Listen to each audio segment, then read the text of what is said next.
I was thinking about self-motivation and how important it is when we've got to get the yucky stuff done.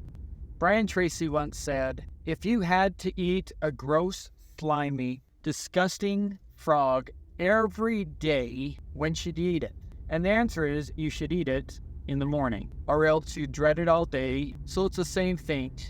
If you've got a class that's just like, oh, this class is a bear, I don't want to do it, get that stuff done right at the first, so then you're not dreading it all day long. And it's an interesting thing to switch that in your mind, that doing the yucky stuff first, even though it's not going to be fun. Because too oftentimes what happens is you procrastinate it, you put it off, and what are you procrastinating it with? You're usually procrastinating it with something you enjoy, right? It's like watching Netflix or going through TikTok or Instagram Reels or something. And what you're doing is you're rewarding yourself for bad behavior because you get dopamine fixes from doing stuff that you want to do instead of doing the things that you're supposed to do and the yucky stuff that you need to do. The next time you have to do something yucky, it literally is harder to do the yucky stuff because it was more fun to do this. It was better last time, and you get into a loop of procrastination. 20% of the population are chronic procrastinators. In other words, they got themselves into a loop so much that when they have to do the yucky stuff, it literally is hard for them to do because they're just really good at procrastinating. What we need to do is break that. Instead, you reward yourself by doing the yucky stuff, by having a little reward afterwards. You do the yucky stuff, and then you get to do something that's going to benefit you. So here's my second thought, and it's a story that happened to me at the end of my mission. The end of my mission president pulled me in, and it was just a normal mission interview. What's your plans, and where are you going to go to school, and all those things. And then he gave me a challenge. He said, Elder Hackey, I challenge you to read the scriptures every day for the rest of your life for 15 seconds. 15 seconds every day. Now, it poses an interesting thing. Because if we only read for 15 seconds, we still read the scriptures every day. But is he really asking me to read the scriptures for 15 seconds every day? No, he's asking me to get things started, start the process. And with self-motivation, a lot of times the hardest thing is to just start the process.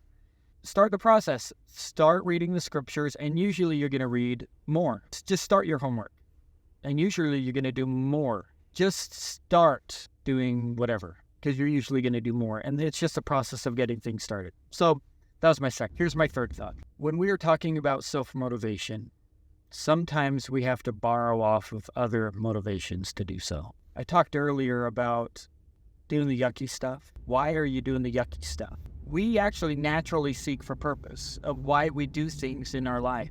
And that purpose drives us to become. And the whole reason we're at school, the whole reason we're learning is to become something, right? It's to become employable, to become a dentist, to become a teacher, or whatever it is, where we're trying to become that. And so a lot of times when you're in that math class or a nat phys class, you're like, oh, well, how am I taking this class? It's so yucky. You have to step beyond that and answer the question, why?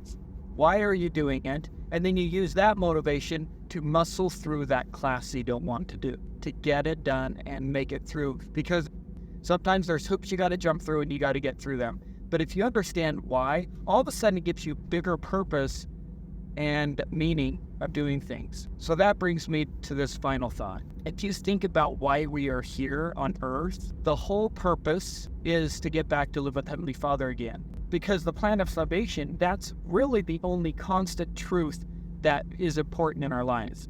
Going to school and those type of things, the mundane things, are actually not important. They are a huge distraction for what the main purpose while we're here. And so if you think about it, yes, we do need to get a job. We do need to provide for our families. But why is because we are a child of God and we have this huge potential that should drive us beyond the mark. And so when you're really wondering, okay, why am I doing this? Sometimes the answer is like, well, maybe you shouldn't be doing it. And sometimes we need to borrow from a bigger why. So why are you in school? Let's get that stuff done. Why are you here at BYU Idaho? Let's make sure it's purposeful. Why are you here on Earth? Let's make sure it's meaningful, and let's make it a good why.